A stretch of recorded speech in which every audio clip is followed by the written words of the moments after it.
All right, well, this concludes the installation of the video.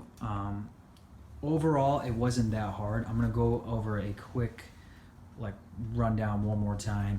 So basically, you have to undo that clamp. First of all, undo the negative. You don't have to undo the sensor.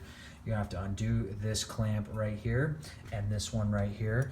There's two 10mm bolts, one there and one there. And this, of course, I'm talking on the original intake tube. You undo this clamp and that one I'll give in a second. So you basically take this off, wiggle this off, wiggle that off, take your time. There's no you really need to rush. This one, so what you do, I noticed see with that original clamp I showed you there was there's like no,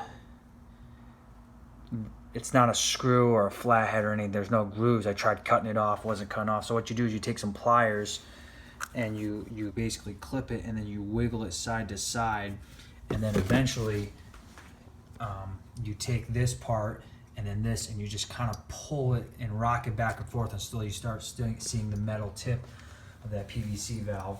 I believe it's the PVC valve, yeah.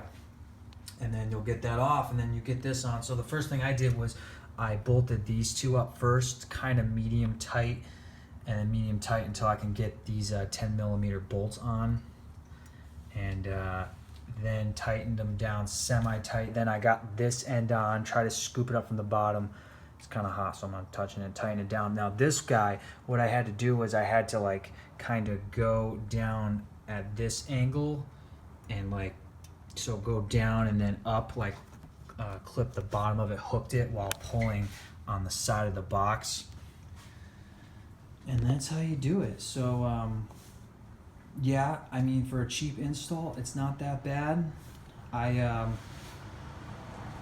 think PRL did a good job saying not much of a noise maker on this one. It's not going to be as like loud and cool as like the engine or mission motor or whatever, but my boost pressure stayed the same. Looks like there's no heat soak. It's good quality, saying this is like the stage 1 or 0.5 or what do you want to call it, until PRL finds out a good replacement for this factory airbox. So I cannot wait. Saying that you do get a little bit of throttle response in the lower RPMs, and you definitely get more of that higher RPM gain. So yeah, I think it's worth a buy. All right, guys. Good night.